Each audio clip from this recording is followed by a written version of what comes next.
الحمد لله نحمده ونستعينه ونستغفره ونؤمن به ونتوكل عليه ونعوذ بالله من شرور أنفسنا ومن سيئات أعمالنا من يهده الله فلا مضل له ومن يضلله فلا هادي له ونشهد أن لا إله إلا الله وحده لا شريك له ونشهد أن محمدا عبده ورسوله أما بعد فإن خير الحديث كتاب الله وخير الهدي هدي محمد صلى الله عليه وسلم وشر الأمور محدثاتها وكل محدثة بدعة وكل بدعة ضلالة وكل ضلالة في النار الذي أرسله بالحق بشيرا ونذيرا وداعيا إلى الله بإذنه وسراجا منيرا فقد قال الله تبارك وتعالى في كلامه المجيد والفرقانه الحميد أعوذ بالله من الشيطان الرجيم بسم الله الرحمن الرحيم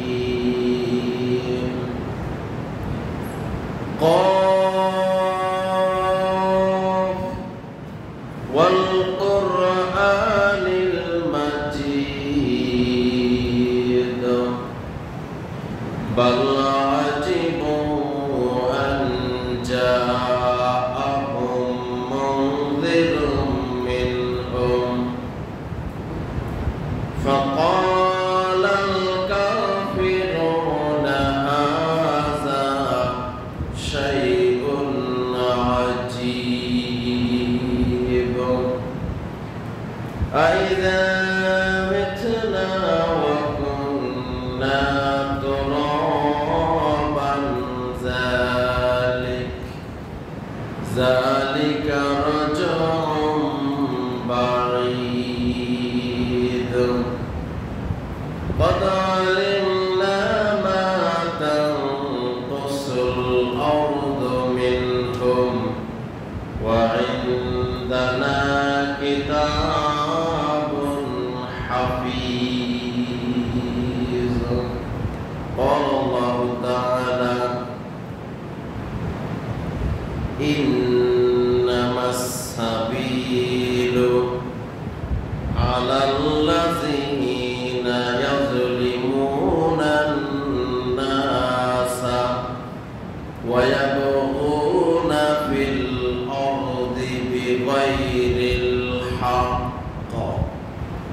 উলাইকা লাহুম আযাবুন আলীম ইলা আখিরিল আয়াত। وقال النبي الأمين صلى الله عليه وسلم من أخذ شبرا في الأرض ظلما فإنه يطوقه يوم القيامة من 7 أرضين. وقال رسول الله صلى الله عليه وسلم لتؤدن الحقوق إلى أهلها يوم القيامة حتى يقاد للشاة جلحاء من الشاة القرناء. وقال النبي صلى الله عليه وسلم إنما الظلم ظلمات يوم القيامة. وقال النبي صلى الله عليه وسلم اتقوا الظلم فإن الظلم يوم القيامة أو قام عليه الصلاة والسلام. আলহামদুলিল্লাহ, সকল প্রশংসা, যাবতীয় গুণগান, সমস্ত ইবাদত একমাত্র সেই মহান রব্বুল আলামিনের জন্য, যে মহান রব্বুল আলামিন আজকে পবিত্র জুমার দিনে আমাদেরকে শত ব্যস্ততা থাকা সত্ত্বেও নানান বাধা বিঘ্নকে এড়িয়ে তারই ঘর, পৃথিবীর সর্বশ্রেষ্ঠ জায়গা মসজিদে আমাদের কয়েকজন গুনাহগার বান্দা বান্দিকে মহান রব্বুল আলামিন সঠিক সময়ে উপস্থিত হওয়ার তৌফিক দান করেছেন। সেই মহান রব্বুল আলামিনের দরবারে আমরা জানাই লাখো কোটি সিজদায় শুকর, সকলে বলি আলহামদুলিল্লাহ। আর সিজদায় শুকর সেই মহান রব্বুল আলামিনের জন্য, যার কোনো লয় নেই, কোনো ক্ষয় নেই, যিনি অমর, অক্ষয়, চিরস্থায়ী, চিরঞ্জীব, সেই মহান আল্লাহ। আমরা সাক্ষ্য দিচ্ছি আল্লাহ ছাড়া আমাদের দ্বিতীয় কোনো ইলাহ নেই, মাবুদ নেই, উপাসনা নেই। যে মহান রব্বুল আলামিন আমাদের রিজিক দাতা, আমাদের হায়াত দাতা, আমাদের মওত দাতা, যার হাতে সমস্ত ক্ষমতা, যিনি যখন যা ইচ্ছা করেন তাই করতে পারেন, সেই মহান আল্লাহ, যিনি আমাকে আপনাকে তথা মানব জাতিকে মহান রব্বুল আলামিন পৃথিবীর বুকে আশরাফুল মাখলুকাত তথা সৃষ্টির সেরা জীব হিসাবে ঘোষণা দিয়েছেন। এই জন্য আমরা আবারও সেই মহান রব্বুল আলামিনের সিজদায় শুকর জানাই, সকলে বলি আলহামদুলিল্লাহ। অতঃপর দুরূদ এবং সালাম বর্ষিত হোক বিশ্ব মানবতার মুক্তির দূত, রহমাতুল লিল আলামিন, বিশ্ব নবী, আদর্শের নবী, নবীদের নবী, নবিকুল সম্রাট, নবিকুল শিরোমণি, সাইয়্যিদুল মুরসালিন, খাতামুন নবিয়্যিন, ইমামুল মুরসালিন, বিশ্ব নবী জনাব মুহাম্মদুর রাসূলুল্লাহ সাল্লাল্লাহু আলাইহি ওয়াসাল্লামের প্রতি, যে নবীর আগমনের ফলে আমরা অন্ধকার তথা জাহেলিয়ার বর্বরতার কুসংস্কারের যুগ থেকে শান্তির ধর্ম ইসলাম ধর্মকে পেয়েছি, যে নবীর শরীয়তের প্রত্যেকটি বিষয় পুঙ্খানুপুঙ্খানুভাবে বিস্তারিতভাবে আলোচনা করে গিয়েছেন, যেই মহান নায়ক, যে মহান নেতা ছিলেন সমাজের, এবং তিনি ছিলেন উত্তম রাষ্ট্রপতি, উত্তম শাসক, সেই নবীর উপর সংক্ষিপ্ত দুরূদ আমরা পাঠাই। আমরা সকলেই বলি সাল্লাল্লাহু আলাইহি ওয়াসাল্লাম। উপস্থিত মুআজ্জাজ মুহতারাম সম্মানিত আল্লাহর ঘরের মেহমান ও মুসল্লিয়ান ইকরাম, মহাগ্রন্থ আল কোরআন থেকে একটি আয়াতে কারিমা তেলাওয়াত করেছি এবং বিশ্ব নবীর অসংখ্য অগণিত সহিহ হাদিস থেকে ছোট্ট ছোট্ট কয়েকটি হাদিস তেলাওয়াত করেছি। ইনশাআল্লাহ রব্বুল আলামিন যদি আমাকে তৌফিক দান করেন তাহলে এই আয়াত এবং হাদিসকে সামনে রেখে আপনাদের খেদমতে ইনশাআল্লাহ সংক্ষিপ্ত খুতবার মাধ্যমে কিছু কথা বলার চেষ্টা করব। ওমা তাওফিক ইল্লা বিল্লাহ, তাওয়াক্কালতু আলাইহি ওয়া ইলাইহি উনীব। সম্মানিত মুসল্লিয়ান ইকরাম, আজকের সংক্ষিপ্ত আলোচনার বিষয় হলো জুলুম তথা অত্যাচার। বিষয়টি অত্যন্ত গুরুত্বপূর্ণ, আমরা ইনশাআল্লাহ খেয়াল করে শোনার চেষ্টা করব।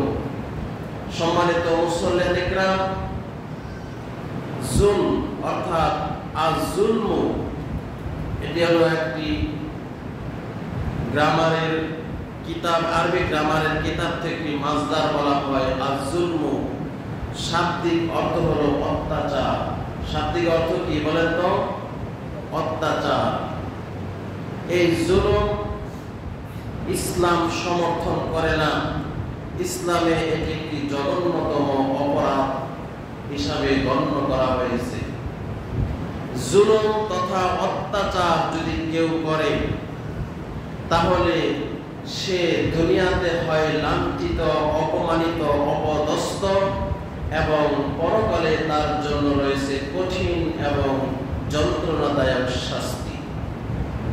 অতএব জুলুম এটা থেকে আমাদেরকে বেঁচে থাকতে হবে, কারণ বিশ্ব নবী অসংখ্য হাদিসের মধ্যে বলেছেন। সম্মানিত মুসল্লিয়ান ইকরাম, যিনি জুলুম করেন তাকে বলা হয় জালেম। তাকে কি বলা হয়? জালেম, অত্যাচারী।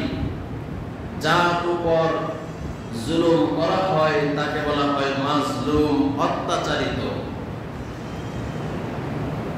জুলুম যিনি করেন, যার উপর জুলুম করেন, হাদিসের মধ্যে আসছে মাজলুম ব্যক্তি যদি খালেস নিয়তে অন্তর থেকে ওই জালেমের জন্য দোয়া করে, আল্লাহ পাক সেই দোয়া সঙ্গে সঙ্গে কবুল করেন। বলেন সুবহানাল্লাহ। কারণ বিশ্ব নবী বলেছেন মাজলুম ব্যক্তির মধ্যে আর আল্লাহর মধ্যে কোনো পর্দা থাকে না। হাদিসের মধ্যে আসছে 3 ব্যক্তি দোয়া করলে আল্লাহ পাক সেই দোয়া কবুল করে থাকেন।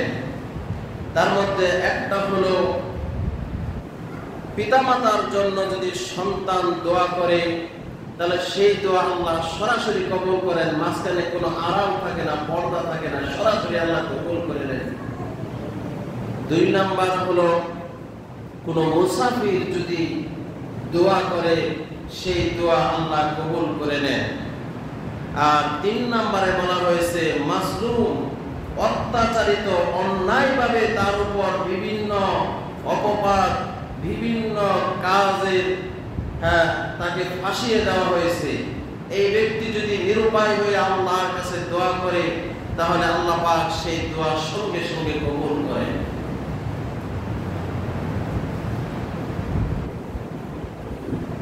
এই জন্য সম্মানিত মুসল্লিয়ান ইকরাম, বিষয়টি অত্যন্ত গুরুত্বপূর্ণ। আমরা ইনশাআল্লাহ আলোচনা শোনার চেষ্টা করব। এই আমাদের সমাজের সব জায়গায় জালেম কাকে বলে আসেন আমরা একটু পরিচিত নেই। সম্মানিত মুসল্লিয়ান ইকরাম, আমি যদি আমার 2 সন্তান থাকে, এক সন্তানকে যদি আমার সমস্ত সম্পত্তি লিখে দেই, আমি হইলাম জালেম। কথা বুঝতে পারছেন? আমি একেবারে সরাসরি জালেম। কারণ আমার অপর ছেলেকে আমি কি করলাম? বঞ্চিত করলাম, তার অধিকার থেকে বঞ্চিত করলাম।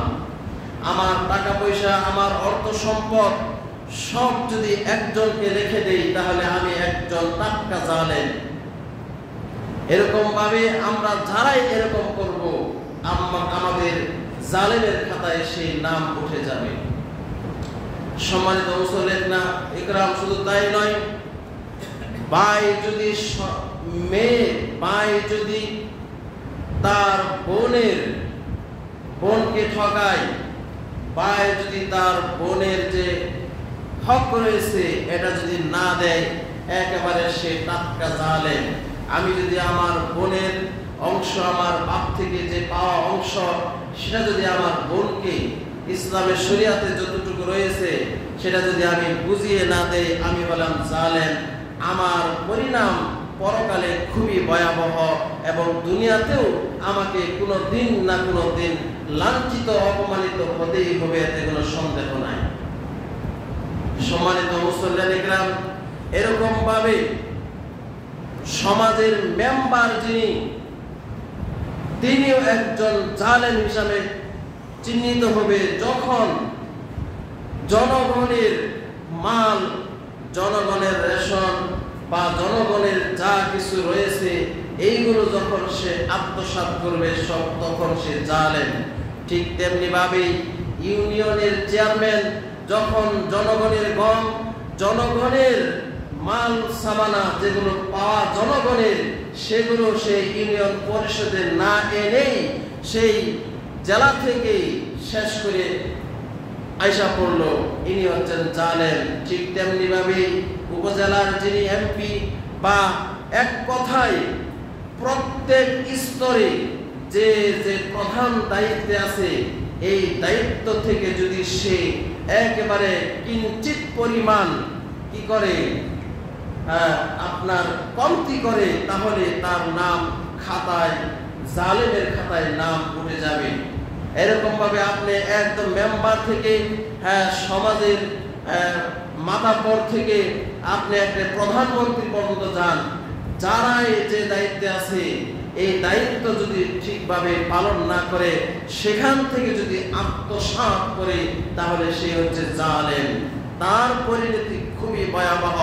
সম্মানিত মুসল্লিন ইকরাম, আল্লাহর নবী বলেছেন জালেমের বিচার কাল কিয়ামতের মাঠে সবার পরে হবে। কার বিচার পরে হবে বলেন?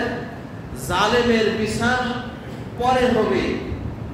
এখন চিন্তা করেন, যদি একদিন পরে হয় তাহলে কিয়ামতের মাঠকে বলা হয়েছে 50,000 বছরের সমতুল্য একদিন।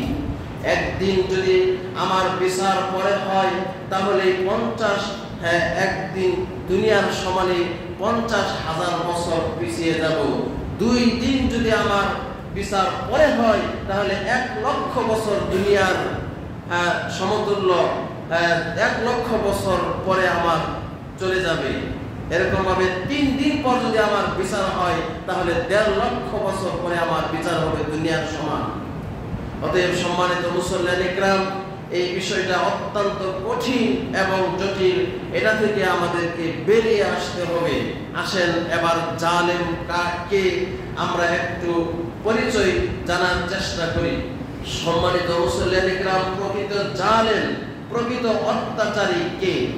আল্লাহর নবী সাহাবীদেরকে জিজ্ঞাসা করলেন, হে আমার সাহাবীরা, আতাদরুনা মাল মুফলিস, হে আমার সাহাবীরা, তোমরা কি জানো প্রকৃত জালেম কে, প্রকৃত নিঃস্ব কে, প্রকৃত ফকির কে, প্রকৃত অসহায় কে?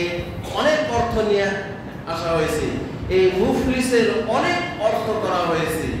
প্রকৃত আতাদরুনা মাল মুফলিস, হে আমার সঙ্গী সাথীরা, তোমরা কি জানো প্রকৃত জালেম কে, প্রকৃত নিঃস্ব কে, প্রকৃত অসহায় কে, প্রকৃত গরিব কে? সাহাবীরা বললেন, আল মুফলিসু ফিনা মাল্লা দিরহামা লাহু ওয়ালা মাতা। ভাইরা আমার, আল্লাহর নবী যখন সাহাবীদেরকে এই কথা বললেন, তখন সাহাবীরা বললেন প্রকৃত জালেম প্রকৃত নিঃস্ব, প্রকৃত অসহায় হলো ওই ব্যক্তি, আমাদের মধ্য থেকে ওই ব্যক্তি যার কোনো অর্থ সম্পদ টাকা পয়সা নাই। এই কথা সাহাবীরা আল্লাহর নবীকে উত্তর দিলেন। এবার আল্লাহর নবী কি বলছেন শুনেন। আল্লাহর নবী বলেন, ফাকালা ইন্নাল মুফলিসা মিন উম্মতি ইয়াওমাল কিয়ামাহ বিসলাতিন ওয়া সিয়ামিন ওয়া যাকাতিন। আল্লাহর নবী বললেন, হে আমার সাহাবীরা, শুনো শুনো, তোমরা প্রকৃত জালেমের যে সংজ্ঞা দিলে, প্রকৃত নিঃস্ব অসহায়ের যে সংজ্ঞা দিলে, তোমাদের সংজ্ঞাটা ঠিক হয়নি, তোমাদের সংজ্ঞাটা ঠিক হয়নি। যার অর্থ সম্পদ কম সেই মূলত নিঃস্ব নয়, সেই মূলত অসহায় নয়, সেই মূলত জালেম নয়। প্রকৃত জালেম হলো, প্রকৃত নিঃস্ব হলো, প্রকৃত অসহায় হলো ওই ব্যক্তি। আল্লাহ বললেন, আল্লাহর নবী বললেন, যে ব্যক্তি কিয়ামতের মাঠে সালাত নিয়ে হাজির হবে, বিসলাতিন ওয়া সিয়ামিন, সিয়াম তথা রোজা নিয়ে হাজির হবে, ওয়া যাকাতিন, এবং যাকাত নিয়ে হাজির হবেন, আর অন্য অন্য ভালো যত আমল রয়েছে সমস্ত আমল নিয়ে কিয়ামতের মাঠে হাজির হবে। একদিক থেকে তার অনেক ভালো আমল থাকবে, অন্য দিক দিয়ে আল্লাহর নবী বলছেন, ওয়ায়াতি কদ শাতামা হাযা ওয়া কযাফা হাযা ওয়া আকালা মালা হাযা ওয়া সাফাকা দামা হাযা। আল্লাহর নবী বললেন, অপর দিকে ওই ব্যক্তি কিয়ামতের মাঠে কিছু মন্দ আমল নিয়ে হাজির হবে। কেমন মন্দ আমল? কাউকে হত্যা করেছে, এই অপরাধ, কাউকে হত্যা করেছে, এই অপরাধ থাকবে তার। কাউকে কারোর সাথে জুলুম করেছে, আত্মসাৎ করেছে, ওয়া আকালা মালা হাযা, অর্থ সম্পদ, টাকা পয়সা, ধন সম্পদ কি করেছে? মেরে খেয়ে দিয়েছে। এই অপরাধটাও তার উপস্থিত থাকবে। আরো কি অন্যায়ভাবে একজনকে গালি দিয়েছে, এমনিতেই খালি কথায় কথায় মুখে আসে গালি, গালি দিয়েছে, এরকম কিছু খারাপ আমল সে দুনিয়াতে করেছিল। এই লোকগুলো যাদের সাথে খারাপ অন্যায় কাজ করেছে, দুনিয়াতে যাকে হত্যা করেছে, যার অর্থ সম্পদ, যার টাকা পয়সা মেরে খেয়েছে, এই লোকগুলা কাল কিয়ামতের দিন হাজির হবে। ভাইয়েরা আমার, একদিক দিয়ে তার অনেক ভালো আমল, নেকি আমল, আরেক দিক দিয়ে দুনিয়াতে অন্যায় করেছিল, যাদের সাথে অন্যায় করেছিল তারা এবার দাঁড়িয়ে যাবে। এই যে ভালো আমল করেছিল, এই ভালো আমল করার কারণে সে কি করতে থাকবে? তার জান্নাতে টিকেট হয়ে যাবে, জান্নাতে টিকেট হয়ে যাবে। ওই যে সালাত, সিয়াম, হজ, যাকাত, ভালো কাজ করেছিল, এইগুলোর দ্বারা তার জান্নাতের টিকেট হয়ে যাবে, জান্নাতে যাইতে থাকবে, চলবে। এখন যাওয়ার পথে ওই যে একজনকে হত্যা করেছিল, এই গিয়ে সামনে দাঁড়াবে, বলবে, ভাই তুমি আমাকে দুনিয়াতে হত্যা করেছিলে, আমি তোমাকে কিছুই বলতে পারি নাই, আজকে আমি হত্যার প্রতিশোধ ছাড়া তোমাকে ছাড়বো না। অতএব আজকে তুমি আমাকে হত্যা করেছিলে, আজকে তোমার সাথে আমার কথা হলো, আজকে আমি তোমাকে হত্যা করব। ভাইরা আমার, সেদিন সে কি করবে? তার ওই যে যাকে হত্যা করেছিল, এখন তো আর কিছুই দিতে পারবে না, হত্যার বদলতে তো সে টাকা পয়সা আর ঋণ পরিশোধ করতে পারবে না। ওই যে তার আমলে ভালো নেকি ছিল, হত্যা করার কারণে তার কিছু নেকি তাকে দিয়ে দিবে, তার আমল নামা থেকে ভালো নেকি থেকে কিছু নেকি দিয়ে দিবেন। কিন্তু পরকালে তো নেকির দরকার, ঠিক কিনা? পরকালে যদি ওই ব্যক্তি হত্যা করতে চায় তাহলে তো সেও অপরাধী হয়ে গেল। অতএব বলবে যে আমি তোমাকে হত্যা করব না, তোমার যে নেকি আছে সেখান থেকে আমার কিছু নেকি দাও, আমার নেকি দরকার। তখন অসহায় হয়ে সে তার আমল নামা থেকে নেকি দিয়ে দিবে। নেকি দেওয়ার কারণে এই ব্যক্তি, এই যে যাকে হত্যা করেছিল দুনিয়াতে, এই ব্যক্তির ঠিকানা হয়ে যাবে জান্নাত, সে জান্নাতে চলে যাবে। ভাইরা আমার, শুধু তাই নয়, এরকম ভাবে একের পর একজন করে আসতে থাকবে, আরেকজন আসবে। দুনিয়াতে সে অসহায় ছিল, একটু গরিব ছিল, সে তার ধন সম্পদ মেরে খেয়েছে, তার টাকা পয়সা লুটপাট করে খেয়েছে। এই ব্যক্তি আয়া সামনে দাঁড়াবে, বলবে ভাই দুনিয়াতে তুমি আমার অর্থ সম্পদ, টাকা পয়সা, জমি তুমি কি করেছো? জবরদস্ত করে জোরপূর্বক আমার কাছ থেকে নিয়ে গিয়েছিল। সেদিন তোমার দাপট ছিল, সেদিন তোমার শক্তি অনেক ছিল, সেদিন তোমার রক্ত গরম ছিল, আমি তোমাকে কিছুই বলতে পারি নাই। ভাই এখন তুমি আমার এই ঋণ পরিশোধ করে যাও, না হলে আমি তোমাকে আর ছাড়ব না। ভাইরা আমার, এই ব্যক্তিকে নেকি দিয়ে তার ঋণ পরিশোধ করবেন। তারপরে আসবে যাকে কি করা হয়েছিল, গালি দিয়েছিল।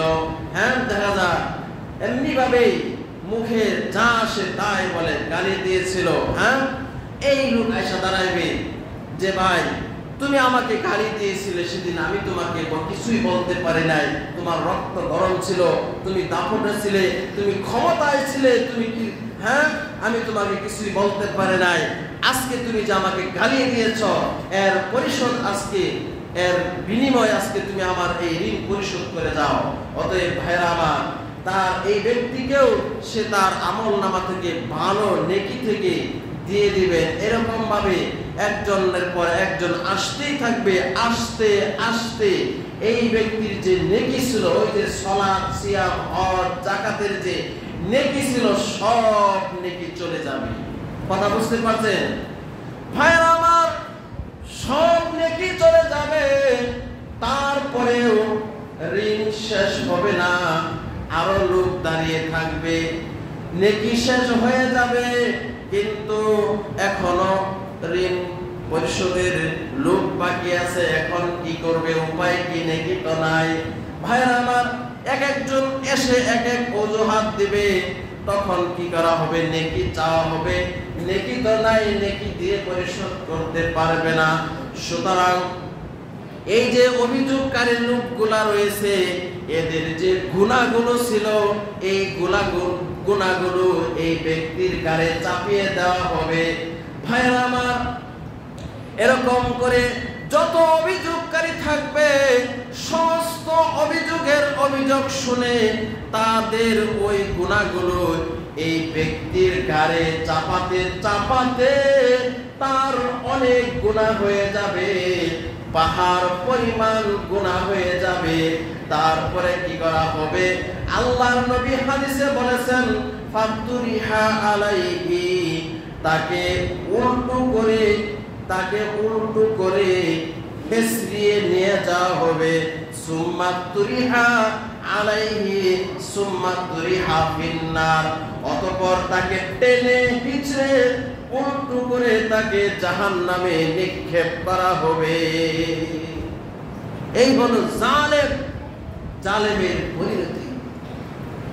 ভাইরা আমার, অতি দুঃখের সাথে বলতে হয় যে হাদিস আমরা শুনলাম, এই হাদিস পুরা উল্টো চলেছে সমাজে। আজকে উল্টো চলেছে, কথা ঠিক না বেঠিক?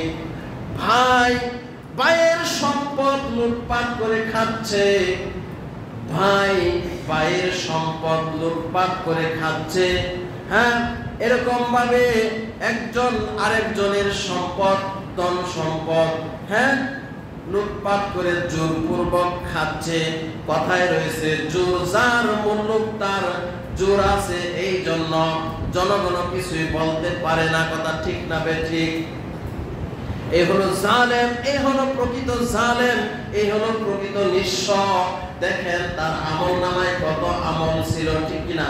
কত আমল ছিল, সমস্ত আমল আস্তে আস্তে একজন অভিযোগকারী আসতে আসতে আসতে নেকি শেষ হয়ে গেল। কারণ সেখানে তো টাকা পয়সা দিয়ে পরিশোধ করা যাবে না, ঋণ পরিশোধ করা যাবে না। যাবে কি না? দেখেন ঋণ অভিযোগকারী শেষ হয়ে গেল, তারপরেও তার এখনো অভিযোগকারী বাকি রইল, তার নেকি শেষ হয়ে গেল। শেষ পর্যন্ত কি হলো? অভিযোগকারীদের গুনাহ তার উপরে চাপিয়ে দেওয়া হলো। অথচ সে প্রথমে কি অবস্থায় ছিল? ভালো আমল করার কারণে তার ঠিকানা জান্নাতে হয়ে গেছে। আল্লাহু আকবার। পরিশেষে তার কি হলো? ঘটনা যখন শেষ হলো, তার পরিশেষে ঠিকানা হলো জাহান্নাম। শুধু কি জাহান্নাম? জাহান্নাম নয় সম্মানিত মুসল্লিয়ানে কিরাম, তারপরে তাকে টেনে হিচড়ে উল্টো পথে একবারে নাক মুখ নিচে দিয়ে তাকে হেঁচড়ায় নিয়ে জাহান্নামে নিক্ষেপ করা হলো। এই হলো আপনার যারা জোরপূর্বক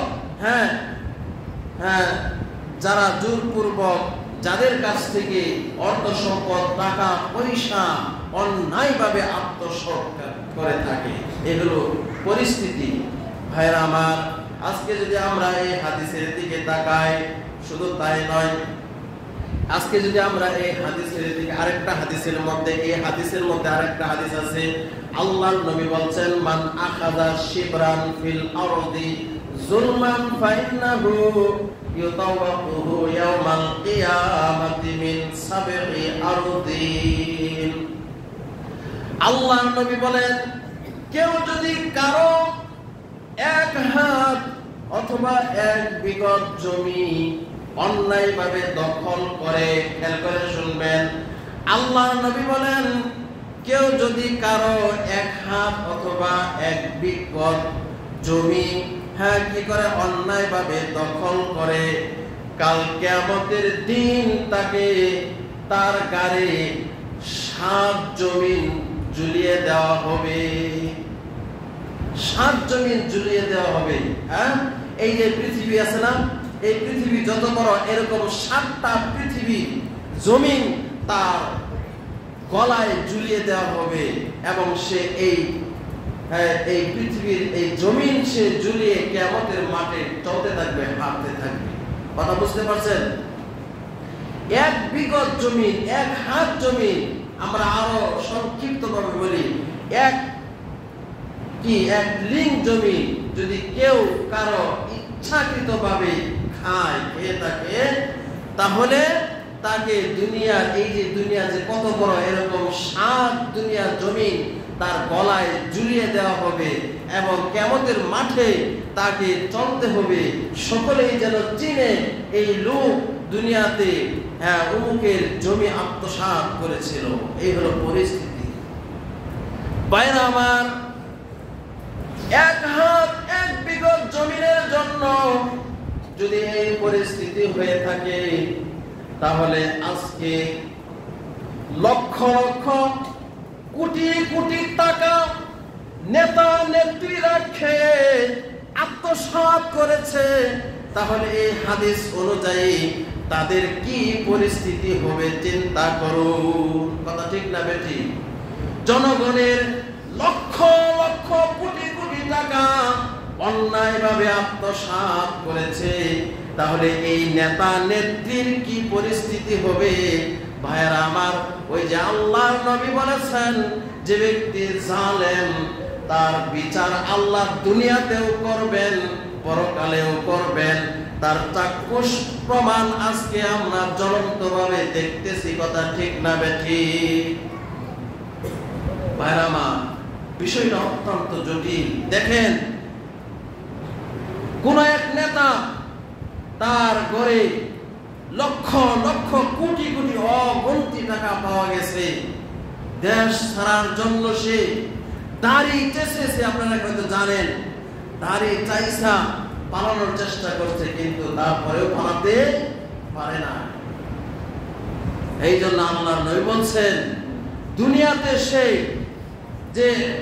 সে যেই হোক না কেন, দুনিয়াতে সে লাঞ্ছিত হবেই। পরের 1 টাকা যদি মেরে খায়, জনগণের 1 টাকা যদি কেউ মেরে খায়, যদি সে দায়িত্ব থাকে, তার দায়িত্ব থাকে, সে যদি কোনো দায়িত্বে থাকে, জনগণের কোনো দায়িত্ব থাকে, জনকল্যাণমূলক কোনো দায়িত্বে সে যদি থাকে, এই অবস্থায় যদি জনগণের কোনো অধিকার সে লঙ্ঘন করে, অধিকার সে যদি আত্মসাৎ করে, তাকে শাস্তি পেতেই হবে, এতে কোনো সন্দেহ নাই। যদি না পায় তাহলে কোরআন হাদিস মিথ্যা, এটা প্রমাণ হয়ে যাবে। কথা বুঝতে পারছেন? অতএব কোরআন হাদিস যেহেতু সত্য, বিচার, অপমান, লাঞ্ছিত হবেই, এতে কোনো সন্দেহ নাই। ভাইরা আমার, আল্লাহ পাক আমাদেরকে যেন এরকম পরিস্থিতিতে কোনোদিন না ফেলায়, আমরা এই দোয়া আল্লাহকে সবসময় করব। বলেন আমিন। ভাইরা আমার, আল্লাহ পাক বলছেন, আল্লাহর নবী বলছেন, ইত্তাকুজ যুলমা ফাইন্না যুলমা ইয়াউমাল কিয়ামা। অত্যাচার থেকে, জালিম অত্যাচার থেকে তোমরা জুলুম থেকে বেঁচে থাকো, কারণ এই জুলুম কাল কিয়ামতের মাঠে অন্ধকার হয়ে দাঁড়াবে। অন্য একটা হাদিসের মধ্যে আসছে, আমি আপনি যদি কোনো অন্যায় কাজ করি, এই অন্যায় কাজকেও জুলুম বলা হয়েছে। অন্যায় কাজ করতে করতে জালেম হয়ে যায় মানুষ, তখন সে আল্লাহর বিধিবিধান তার মনে থাকে না। অতএব প্রত্যেকটি অন্যায় কাজ হচ্ছে জালেম, জুলম, অত্যাচার। এগুলো থেকে আমাদেরকে বেঁচে থাকতে হবে। আল্লাহ নবী বলছেন, ইত্তাকুজ যুলমা ফাইন্না যুলমা ইয়াউমাল কিয়ামা। তোমরা জুলুম থেকে বেঁচে থাকো, কারণ এই জুলুম হচ্ছে কাল কিয়ামতের মাঠে অন্ধকার হয়ে দাঁড়াবে। ভাইরা আমার, আয়াত করেছিলাম, আল্লাহ পাক বলেন, ইন্নামাস সাবিলু আলাল্লাযিনা ইয়াযলিমুনান নাসা ওয়া ইয়াবগুনা ফিল আরদি বিগাইরিল হক। আল্লাহ পাক বলেন, নিশ্চয়ই জালেম হলো ওই ব্যক্তি, নিশ্চয়ই জালেম হলো ওই ব্যক্তি যে মানুষের উপর অত্যাচার করে, যে মানুষের উপর অত্যাচার করে, মানুষের অধিকার লুণ্ঠন করে, মানুষের অধিকার, মানুষের যে অধিকার সেটা থেকে সে মানুষকে বঞ্চিত করে। এই হলো প্রকৃত জালেম। আর 2 নাম্বার হলো ওয়ায়াবগুনা ফিল আরদি বিগাইরিল হক। পৃথিবীতে অন্যায়ভাবে ঝগড়া ফ্যাসাদ সৃষ্টি করার চেষ্টা করে। পৃথিবীতে অন্যায়ভাবে ঝগড়া ফ্যাসাদ, খুন খারাপি, খালি গন্ডগোল, হট্টগোল লাগানোর চেষ্টা করে। এরা হলো জালেম। আল্লাহর নবী 2টা গুণ বলেছেন, জালেমের 2টা গুণ। একটা হলো মানুষের প্রতি অত্যাচার করে, মানুষের হক, মানুষের অধিকার, মানুষের যে চাওয়া পাওয়া, এগুলো মানুষকে না দিয়ে সে নিজেই খেয়ে ফেলে। এ হলো প্রকৃত জালেম। আর একটা দুনিয়াতে হট্টগোল, ঝগড়া ফাসাদ, খুন খারাপি সৃষ্টি করে। আল্লাহ পাক বলছেন, উলাইকা লাহুম আযাবুন আলীম। এই জালেমের জন্য আল্লাহ যন্ত্রণাদায়ক শাস্তি নির্ধারণ করে রেখেছে। জালেমের জন্য আল্লাহ পাক যন্ত্রণাদায়ক শাস্তি নির্ধারণ করে রেখেছেন। আসুন আল্লাহ পাক আমাদের সকলকে যেন আমরা যে দায়িত্বে আছি, আমরা যেন সকলের দায়িত্ব সুন্দরভাবে, আমরা কিন্তু সকলেই দায়িত্ব, গত সপ্তাহ বলেছি সকলেই দায়িত্বে আছি। আমরা যেন আমাদের দায়িত্ব সুন্দরভাবে পালন করতে পারি। বিশেষ করে আমাদের ঊর্ধ্বতম আমাদের দেশ পরিচালনা করার জন্য যারা বিভিন্ন বড় বড় দায়িত্ব আসবেন, আল্লাহ যেন তাদেরকে সুন্দর অতীতে যা হওয়ার হয়েছে তাদের শাস্তি আল্লাহ পাক দিবেন। অতএব আমরা যেন আমরা দোয়া করি আমাদের সামনে যারা আসবে আমাদের দেশ যেন সুষ্ঠুভাবে চলতে পারে, আমাদের জনগণ, আমরা দেশের নাগরিক, আমরা যেন সুস্থভাবে শান্তিতে দেশের যে নাগরিকের যে অধিকার রয়েছে আল্লাহ পাক যেন সেগুলো আদায় করার তৌফিক দান করে। এরকম যেন আমাদের শাসক আসে, আমরা দোয়া করি। সকলে বলেন আমিন। আল্লাহ পাক আমাদের সকলকেই জালেমের অত্যাচার থেকে তুমি আমাদেরকে বাঁচিয়ে রাখো। সকলে বলুন আমিন। জালেমের অত্যাচার থেকে আল্লাহ তুমি আমাদেরকে হেফাজত করো। সকলে বলুন আমিন। ওয়া আখিরু দাওয়ানা আলহামদুলিল্লাহি রাব্বিল আলামিন।